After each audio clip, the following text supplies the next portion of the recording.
11장. 레바논아, 내 문을 열고 불이 내 백향목을 사르게 하라. 너 잣나무여 곡할지어다. 백향목에 넘어졌고 아름다운 나무들이 쓰러졌음이로다. 바산의 상수리 나무들아, 곡할지어다. 무성한 숲이 엎드려졌도다.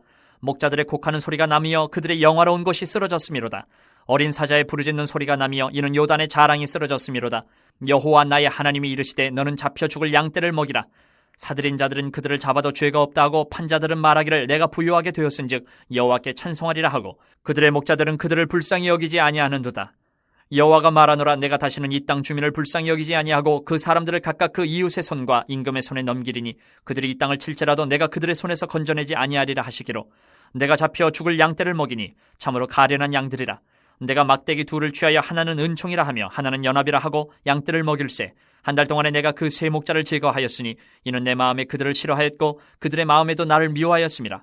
내가 이르되 내가 너희를 먹이지 아니하리라. 죽는 자는 죽는 대로 망하는 자는 망하는 대로 나머지는 서로 살을 먹는 대로 두리라 하고 이에 은총이라 하는 막대기를 취하여 꺾었으니 이는 모든 백성들과 세운 언약을 폐하려 하였음이라. 당일에 곧 폐함에 내 말을 지키던 가련한 양들은 이것이 여호와의 말씀이었던 줄 안지라. 내가 그들에게 이르되 너희가 좋게 여기거든 내 품삯을 내게 주고 그렇지 아니하거든 그만두라. 그들이 곧 은 30개를 달아서 내 품삯을 삼은지라. 여호와께서 내게 이르시되 그들이 나를 헤아린 바 그 삭슬 토기장이에게 던지라 하시기로 내가 곧 그 은 30개를 여호와의 전에서 토기장이에게 던지고 내가 또 연합이라 하는 둘째 막대기를 꺾었으니 이는 유다와 이스라엘 형제의 의리를 끊으려 함이었느니라. 여호와께서 내게 이르시되 너는 또 어리석은 목자의 기구들을 빼앗을지니라. 보라, 내가 한 목자를 이 땅에 일으키리니 그가 없어진 자를 마음에 두지 아니하며 흩어진 자를 찾지 아니하며 상한 자를 고치지 아니하며 강건한 자를 먹이지 아니하고 오히려 살찐 자의 고기를 먹으며 또 그 굽을 찢으리라. 화 있을진저 양떼를 버린 못된 목자여, 칼이 그의 팔과 오른쪽 눈에 내리리니 그의 팔이 아주 마르고 그의 오른쪽 눈이 아주 멀어버릴 것이라 하시니라. 12장. 이스라엘에 관한 여호와의 경고의 말씀이라. 여호와 곧 하늘을 펴시며 땅에 터를 세우시며 사람 안에 심령을 지으신 이가 이르시되 보라, 내가 예루살렘으로 그 사면 모든 민족에게 취하게 하는 잔이 되게 할 것이라. 예루살렘이 에워싸일 때에 유다에까지 이르리라. 그날에는 내가 예루살렘을 모든 민족에게 무거운 돌이 되게 하리니 그것을 드는 모든 자는 크게 상할 것이라. 천하만국이 그것을 치려고 모이리라. 여호와가 말하노라. 그날에 내가 모든 말을 쳐서 놀라게 하며 그 탄자를 쳐서 미치게 하되 유다 족속은 내가 돌보고 모든 민족의 말을 쳐서 눈이 멀게 하리니 유다의 우두머리들이 마음속에 이르기를 예루살렘 주민이 그들의 하나님 만군의 여호와로 말미암아 힘을 얻었다 할지라. 그날에 내가 유다 지도자들을 나무 가운데에 화로 같게 하며 곡식단 사이에 횃불 같게 하리니 그들이 그 좌우에 에워싼 모든 민족들을 불사를 것이요 예루살렘 사람들은 다시 그 본 곳 예루살렘에 살게 되리라. 여호와가 먼저 유다 장막을 구원하리니 이는 다윗의 집의 영광과 예루살렘 주민의 영광이 유다보다 더하지 못하게 하려 함이니라. 그날에 여호와가 예루살렘 주민을 보호하리니 그 중에 약한 자가 그날에는 다윗 같겠고 다윗의 족속은 하나님 같고 무리 앞에 있는 여호와의 사자 같을 것이라. 예루살렘을 치러 오는 이방 나라들을 그날에 내가 멸하기를 힘쓰리라. 내가 다윗의 집과 예루살렘 주민에게 은총과 강구하는 심령을 부어주리니 그들이 그 찌른 바 그를 바라보고 그를 위하여 애통하기를 독자를 위하여 애통하듯 하며 그를 위하여 통곡하기를 장자를 위하여 통곡하듯 하리로다. 그날에 예루살렘에 큰 애통이 있으리니 무기또 골짜기 하다드 림몬에 있던 애통과 같을 것이라. 온 땅 각 족속이 따로 애통하되 다윗의 족속이 따로 하고 그들의 아내들이 따로 하며 나단의 족속이 따로 하고 그들의 아내들이 따로 하며 레위의 족속이 따로 하고 그들의 아내들이 따로 하며 시므이의 족속이 따로 하고 그들의 아내들이 따로 하며 모든 남은 족속도 각기 따로 하고 그들의 아내들이 따로 하리라. 13장. 그날에 죄와 더러움을 씻는 셈이 다윗의 족속과 예루살렘 주민을 위하여 열리리라. 만군의 여호와가 말하노라. 그날에 내가 우상의 이름을 이 땅에서 끊어서 기억도 되지 못하게 할 것이며 거짓 선지자와 더러운 귀신을 이 땅에서 떠나게 할 것이라. 사람이 아직도 예언할 것 같으면 그 낳은 부모가 그에게 이르기를 내가 여호와의 이름을 빙자하여 거짓말을 하니 살지 못하리라 하고 낳은 부모가 그가 예언할 때에 칼로 그를 찌르리라. 그날에 선지자들이 예언할 때에 그 환상을 갖기 부끄러워할 것이며 사람을 속이려고 털옷도 입지 아니할 것이며 말하기를 나는 선지자가 아니요 나는 농부라 내가 어려서부터 사람의 종이 되었노라 할 것이요 어떤 사람이 그에게 묻기를 내 두 팔 사이에 있는 상처는 어찌 됨이냐 하면 대답하기를 이는 나의 친구의 집에서 받은 상처라 하리라. 만군의 여호와가 말하노라. 카라, 깨어서 내 목자 내 짝된 자를 치라. 목자를 치면 양이 흩어지려니와 작은 자들 위에는 내가 내 손을 들이우리라. 여호와가 말하노라. 이 온 땅에서 3분의 1은 멸망하고 3분의 1은 거기 남으리니 내가 그 3분의 1을 불 가운데에 던져 은같이 연단하며 금같이 시험할 것이라. 그들이 내 이름을 부르리니 내가 들을 것이며 나는 말하기를 이는 내 백성이라 할 것이요 그들은 말하기를 여호와는 내 하나님이시라 하리라. 14장. 여호와의 날이 이르리라. 그날에 내 재물이 약탈되어 내 가운데에서 나누이리라. 내가 이방 나라들을 모아 예루살렘과 싸우게 하리니 성읍이 함락되며 가옥이 약탈되며 부녀가 욕을 당하며 성읍 백성이 절반이나 사로잡혀 가려니와 남은 백성은 성읍에서 끊어지지 아니하리라. 그때 여호와께서 나가사 그 이방 나라들을 치시되 이왕의 전쟁날에 싸운 것 같이 하시리라. 그날에 그의 발이 예루살렘 앞 곧 동쪽 감람산에 서실 것이요 감람산은 그 한가운데가 동서로 갈라져 매우 큰 골짜기가 되어서 산 절반은 북으로 절반은 남으로 옮기고 그 산 골짜기는 아셀까지 이를지라. 너희가 그 산 골짜기로 도망하되 유다 왕 우시야 때에 지진을 피하여 도망하던 것 같이 하리라. 나의 하나님 여호와께서 임하실 것이요 모든 거룩한 자들이 주와 함께하리라. 그날에는 빛이 없겠고 광명한 것들이 떠날 것이라. 여호와께서 아시는 한 날이 있으리니 낮도 아니요 밤도 아니라 어두워갈 때에 빛이 있으리로다. 그날에 생수가 예루살렘에서 솟아나서 절반은 동해로 절반은 서해로 오를 것이라. 여름에도 겨울에도 그러하리라. 여호와께서 천하의 왕이 되시리니 그날에는 여호와께서 홀로 한 분이실 것이요 그의 이름이 홀로 하나이실 것이라. 온 땅이 아라바같이 되되 게바에서 예루살렘 남쪽 림몬까지 이를 것이며 예루살렘이 높이 들려 그 본초에 있으리니 베냐민 문에서부터 천문자리와 성 모퉁이 문까지 또 하나넬 망대에서부터 왕의 포도주 짜는 곳까지라. 사람이 그 가운데에 살며 다시는 저주가 있지 아니하리니 예루살렘이 평안히 서리로다. 예루살렘을 친 모든 백성에게 여호와께서 내리실 재앙은 이러하니 곧 섰을 때에 그들의 살이 썩으며 그들의 눈동자가 눈구멍 속에서 썩으며 그들의 혀가 입속에서 썩을 것이요 그날에 여호와께서 그들을 크게 요란하게 하시리니 피차 손으로 붙잡으며 피차 손을 들어 칠 것이며 유다도 예루살렘에서 싸우리니 이때에 사방에 있는 이방 나라들의 보화 곧 금 은과 의복이 심히 많이 모여질 것이요 또 말과 노새와 낙타와 나귀와 그 진에 있는 모든 가축에게 미칠 재앙도 그 재앙과 같으리라. 예루살렘을 치러 왔던 이방 나라들 중에 남은 자가 해마다 올라와서 그 왕 만군의 여호와께 경배하며 초막절을 지킬 것이라.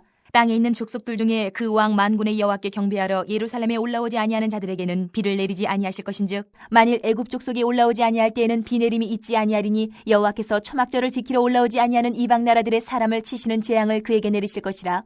애굽 사람이나 이방 나라 사람이나 초막절을 지키러 올라오지 아니하는 자가 받을 벌이 그러하니라. 그날에는 말 방울에까지 여호와께 성결이라 기록될 것이라. 여호와의 전에 있는 모든 솥이 제단 앞 주발과 다름이 없을 것이니 예루살렘과 유다의 모든 솥이 만군의 여호와의 성물이 될 것인즉 제사 드리는 자가 와서 이 솥을 가져다가 그것으로 고기를 삶으리라. 그날에는 만군의 여호와의 전에 가나안 사람이 다시 있지 아니하리라.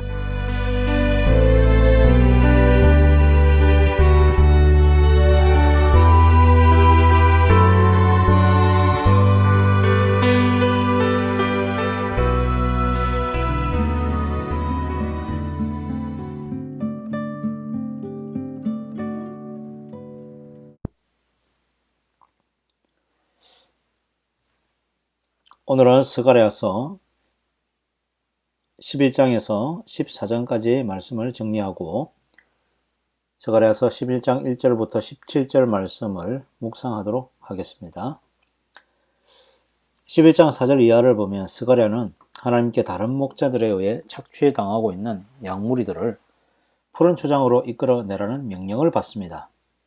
그는 막대기 둘을 취하고 하나는 은총이라는 막대기로 다른 하나는 연합이라는 막대기로 양떼를 보살핍니다.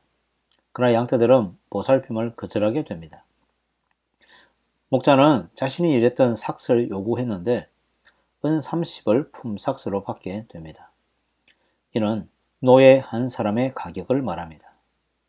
목자는 토기장에게 은 30을 던져버렸습니다.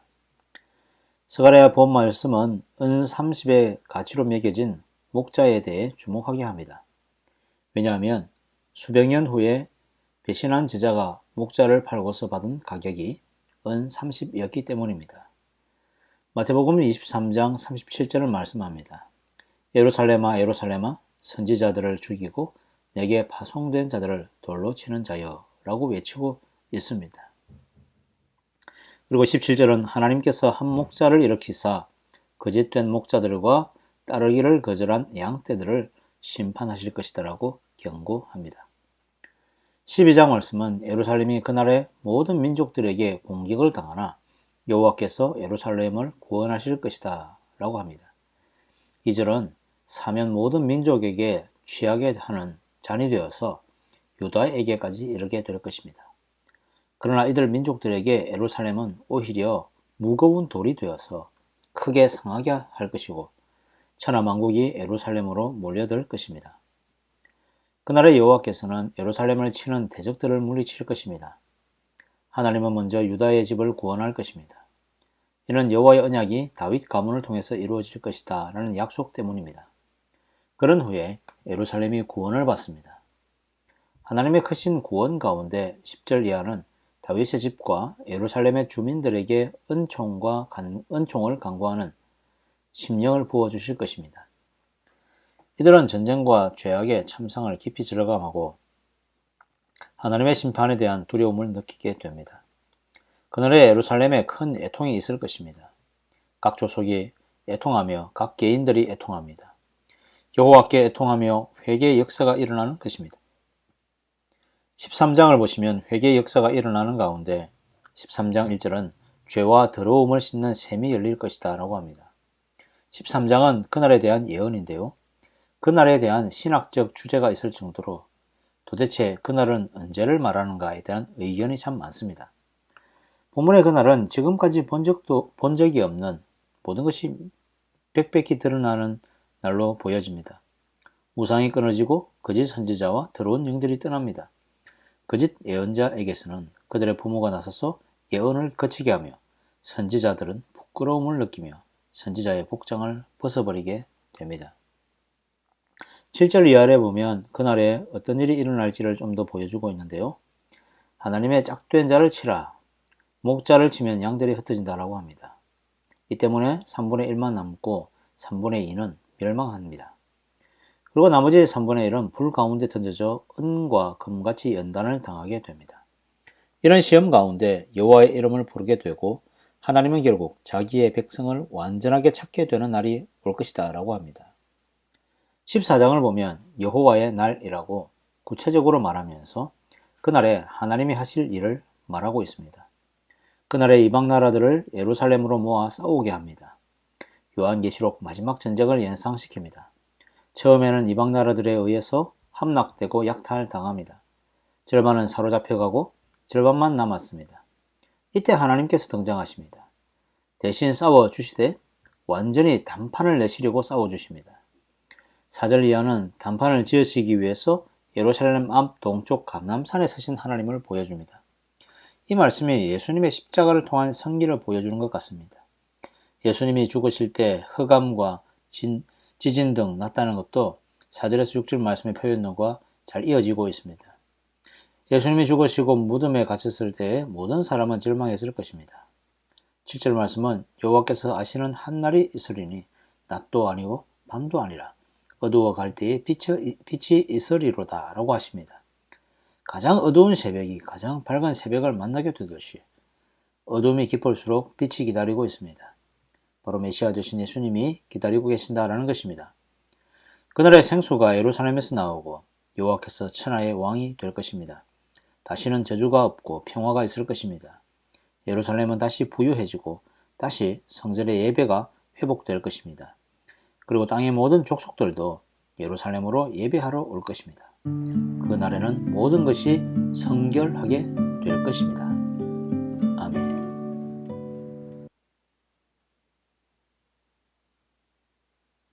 이제 스가랴 11장 1절부터 17절 말씀으로 묵상하도록 하겠습니다. 여러분, 메비우스의 띠를 아마 알고 계실 것입니다. 한번 꼬여진 줄이 연결되어 있는 그림을 본 적이 아마 있을 것인데요. 이 메비우스의 띠라는 것은 벗어날 수 없는 굴레를 말하고 있습니다. 여러분, 이스라엘은 끊임없이 반복되는 죄를 가졌습니다. 반복되는 죄를 끊기 위해 제사장, 선지자, 왕, 그리고 백성들을 두셔서 서로가 견제하게 하고 보완하면서 타락을 막아내기를 원하셨습니다. 성경을 보면 제사장들, 선지자들이 타락했다라고 말하고 있습니다. 이들의 죄가 참 큽니다. 반대로 거기에 더하여서 백성들이 타락했다라고 합니다. 이들의 죄 역시 선지자들의 죄와 다름이 없었습니다. 누군가를 탓하기 쉽습니다. 오늘날도 보면 목사님, 장로님들이 더 잘해야 한다. 맞습니다.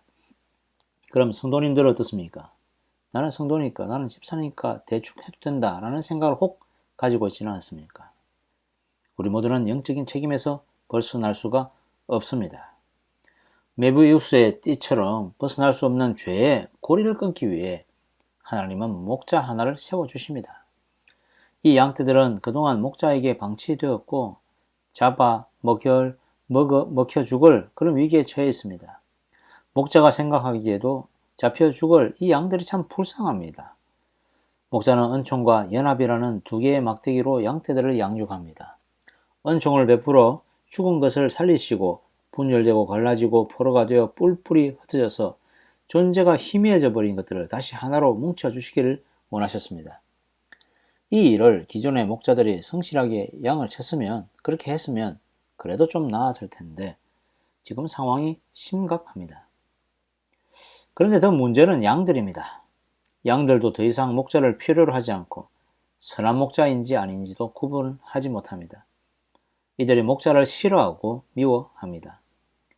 그러자 목자는 더 이상 이 양떼를 먹이고 지키기를 거부하고 있습니다. 10절 말씀을 보니까 은총이라는 막대기를 꺾어버렸습니다. 이것은 하나님과 이스라엘 사이에 맺었던 언약이었습니다. 그동안 은총 속에서 살아갈 때는 이것이 하나님의 은혜인지도 몰랐습니다. 그런데 은총이 사라지자 하나님의 은혜가 얼마나 큰 것이었는지 알게 됩니다. 비록 소수였지만 말입니다. 11절을 보십시오. 내 말을 지키던 가련한 양들은 이것이 여호와의 말씀이었던 줄 안지라. 이때 목자는 양떼들에게 마음에 좋게 들거든 그동안 일한 품삯을 달라고 합니다. 그리고 이들이 목자에게 주었던 품삯이 은 30개였습니다. 14절은 둘째 막대기인 연합을 꺾어버렸다라고 합니다. 유다와 이스라엘의 형제의 의리를 끊어버린 것입니다. 사실상 이 둘은 형제라고 하기엔 너무 먼 거리에 있었습니다. 목자의 막대기 두 개를 꺾어버리시면서 하나님은 한 목자를 세워 양떼를 버린 못된 목자들을 벌하시겠다라고 합니다. 성도 여러분, 얼마 전 베레아 이단인 서울 성약교회 김기동 목사라는 사람이 아들에게 세습을 하고 자신은 성적인 문제를 일으키고 또 재정 문제로 재판을 받았다라는 그런 소식을 듣게 되었습니다. 거짓 목자와 거짓 목자에게 속은 사람들. 그런데 방송국은 이들이 베레아라는 이단 교회라는 사실을 알고 있었을 텐데 기존 교회와 같은 선상에서 다루고 있었다라는 것이었죠. 굉장히 기분이 참 나빴습니다. 그리고 한편으로는 반성을 하게 되었습니다. 저 이단이 하는 일과 기존 교단에서 하는 일이 뭐가 달랐단 말인가? 세상에서 보기에 십자가를 건 것도 똑같고 하는 짓도 똑같으니 무엇으로 다른 점을 구별할 수 있었을까? 부끄러웠습니다. 이런저런 이유로 이 땅에 참 목자를 찾지 못해서 이 교회 저 교회를 다니며 방황하거나 요즘에는 가난한 교인들이 많다고 합니다. 가난한 교인들은 예수님을 믿는데 교회는 안 나가 라고 하는 사람들입니다. 가난을 거꾸로 하면 안 나가입니다. 좋은 교회가 많고 좋은 목사님들이 많으신데 참 안타까운 현실입니다. 세상에 알려진 몇몇 유명 종교인들 때문에 세습, 돈 문제, 성적인 문제, 또 정치적인 문제로 참 어지럽기만 합니다. 이리저리 다 보기 싫으니까 안 나가라고 합니다. 예수는 좋은데 교회는 싫다라고 합니다. 근데 여러분의 참 목자는 누구십니까? 도대체 어떤 참 목자를 찾고 계십니까? 정말 참 목자이신 예수님을 찾고 계십니까? 아니면 나의 마음에 들 만한 사람, 내 생각을 지지해 줄 만한 사람을 찾고 계십니까? 만약 교회 가운데 참 목자이신 예수님을 쫓지 않고 사람을 쫓아간다면 우리의 신앙생활은 메비우스의 띠처럼 벗어날 수 없는 굴레가 될 것입니다. 어디 더 좋은 사람이 없나? 어디 더 좋은 목사님이 없나? 이걸 찾아서 헤매는 것은 하나님이 원하시는 것이 아닙니다. 그것보다 더 지금 나에게 보내주신 사람들과 지금 나에게 보내주신 목사님과 함께 어떻게 하면 더 잘 동력할 수 있겠는가? 어떻게 더 함께 성숙해 나갈 수 있겠는가? 라는 것을 고민해야 하는 것이 가난한 교회입니다. 교회라는 것은 그저 내가 취사 선택할 수 있는 것이 아니라 하나님이 우리 가운데 이 땅 가운데 주신 거룩한 공동체임을 그리고 바로 교회 가기 싫어하고 있는 바로 당신이 그 교회인 것을 알아야 되고 교회의 연약한 부분을 알아야 하는 것입니다. 이것이 깨달아진다면 누구가 마음에 안 들었어. 목사님의 설교가 마음에 안 들었어. 어떤 분이 마음에 안 들었어. 이런 이야기를 하기보다 나 자신을 돌아보고 내가 더 좋은 교회인가를 바라보아야 한다는 것입니다. 우리의 표대 대신 예수님을 바라보고 그분을 따라서 그분이 표대를 삼아서 나가야지. 자꾸만 좌우 앞뒤 사람을 쳐다보면서 나아가는 것은 여러분에게 여러분의 신앙생활에 아무런 도움이 되지 않는다라는 것을 꼭 기억하면 좋겠습니다.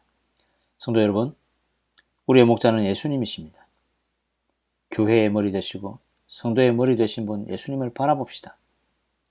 잃어버린 양 한 마리를 찾기 위해서 기꺼이 광야로 들어가시는 우리 주 예수 그리스도를 목자로 모실 때 우리는 풍요로운 풀밭으로 인도함을 받는 선한 양이 될 수 있을 것입니다. 오늘 하루도 오직 예수 그리스도를 의지하며 우리에게 주신 모든 것을 감사하며 모든 사람과 동력할 수 있기를 주님의 이름으로 간절히 축복합니다. 아멘. 기도하겠습니다. 하나님 아버지 감사합니다. 오늘도 주님의 거룩하신 교회를 주시니 감사합니다. 많은 사람들이 이 교회에 대하여서 실망하고 좌절하고 목양을 거부하고 목사를 거부하고 직분을 거부하고 안 나가 교회는 좋지만 싫지만 예수님은 좋지만 교회는 싫어라고 얘기하고 있는 사람들이 참 많이 있습니다. 이 안타까운 상황 가운데 우리를 불쌍히 여기시고 하나님 다시 한번 거룩한 사명과 거룩한 사랑을 회복할 수 있도록 주님 도와 주옵소서.